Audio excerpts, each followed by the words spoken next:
Hello there, and welcome back to the channel. I am your host, Maria Legier, and I have got no introduction today. This is Truth in the Age of Deceit. We live in times of universal deceit. We cannot tell the truth. Bit by bit, truth is being eroded beneath our feet, as is our ability to speak it. Speaking the truth is an act of insubordination, an act of revolution. The truth is becoming a fragment of the past, a remnant of times that were, that came and went and blew away. The doors are shut for facts, and for balanced discussion of said facts. Truth means nothing lest it comes from the gut instinct, lest it stems from the high-strung emotional turmoil that shriek and punch the air with tremors that state, I feel like this, and so it must be truth. And don't you dare question my truth, my lived experience, as anything but complete and utter fact that everyone of my tribe experienced and have experienced and will keep experiencing 7,000 times or more. And don't you dare share your truth, your lived experience as fact if it contradicts my lived experience and my truth felt in the cornucopia of emotion in my safe space sheltered heart.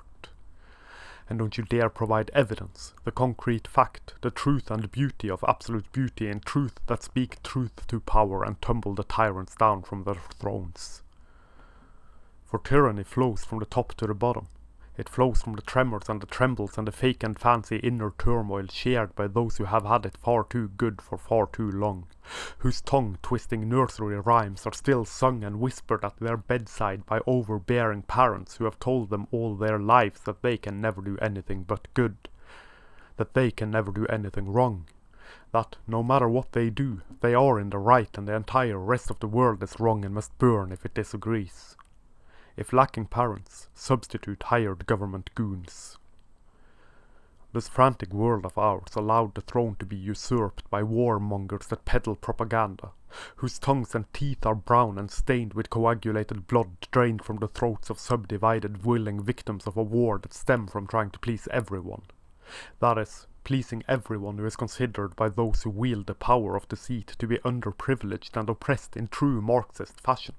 Carried on and carried forward by champagne socialists who do not know the difference between a shovel and a pickaxe, who never saw their cheap rent apartments disappear and turn to dust from new governmental regulations that deemed them unfit to live in, yet whose silver tongues that claim to do good for those that could not be choosers never did think that this would limit the availability of apartments and never did anything to alleviate this, rendering the market ever worse for those that have always been forced to settle.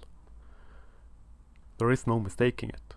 This is a war that is the result of a cultural revolution that has been going on beneath our feet for 50 years or more, that has been fought in classrooms with cheap hits dealt from subversive pedagogues whose dim-witted godly light and siren song shone and sung its way into the minds and developing personality of impressionable children who caught the words and let them fester and spread within their own nuclear brain cavity. More pawns, more peons and peasants handcrafted in indoctrination chambers to hunt the kulaks, to manufacture dissent, manufacture chaos, to spread disillusion and disharmony to the hungry masses, presenting fields as reals and wiping away any remnant of objective reality to bring forth a newfound reality, the subjective reality where every instance of emotional turmoil on behalf of one and not the other is an issue that has to be dealt with, that has to be overcome by governmental overreach to limit what we should say and can say and how to say it, to bring forth the hate speech laws and make them so convoluted, so confusing that everything and nothing at all may be considered hate speech on the whim and will of whomsoever feel offended by the voice and utterance of those who are considered privileged by the privileged powers that be that dominate the discourse, never allowing dissenting voices to be heard. And that is dissenting voices not being allowed under pain of governmental punishment, under the majestic banner of the stately banhammer fantastic, the tyranny of governed speech deciding what speech is the correct speech, what opinions are the correct opinions, which ism is the only ism one should be allowed to follow in the gloomy, grim funeral rite of our liberty.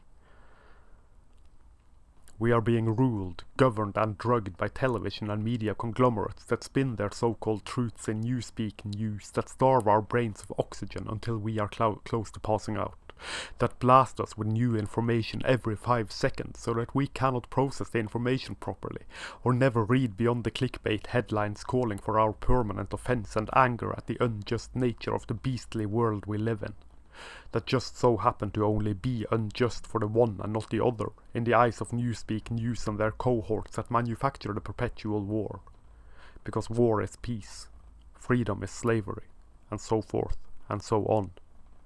It will keep us distracted, willfully sheltered from what is going on behind the canvas and the cloth of looming tyranny that aims at uniformity of speech, of voice and of opinion. We are being ruled by fear and governed by terror to make us accept limitations imposed on our speech and our expression. To label it hate speech laws is blatantly obvious manipulation of language, telling all that do not think beyond the headlines that any who oppose this set of rules is guilty of hating something or other, and are as such not a decent person, not a good person, not a proper person, but someone improper, someone to be shunned and punished for daring to defy the whatever and what not. Anyone who hates anything is not a good person, excepting those who hate the ones who supposedly are the haters. They are good people, when they hate what the sheltered stately state have decided is okay to hate. For a governmental body to decide what is or is not accepted speech is tyranny clothed as compassion. It is a government telling us, in so many words, that this and only this is accepted opinion, and any and all that disagree hate the oppressed and are, as such, an oppressor, a bigot, a beastly bastard for whom violence is but a censored tweet away. And so they deserve anything that may come their way, and the government will not only look the other way, but take part in the punishment. The kulaks must be dealt with, and this by any means. And that is the truth, for that is the nature of deceit. Thank you very much for watching. Here follows an outro most befitting a video of this nature, a blatant attempt at virtual panhandling. Should you wish to support this channel, as well as my blog and any further endeavours this strange path will take me on, there are a few ways you can do that. The easiest would be to like, share and subscribe, as well as clicking the sometimes functional notification bell. Having the message, such as it is, manspread and mansplained far and wide will do wonders. You could also support my rambling and barely contained insanity by buying my books, which are linked below. More books will be made available as time allows. I also have a Redbubble shop, linked below, where you can buy prints in various forms of some of the artwork presented in my videos.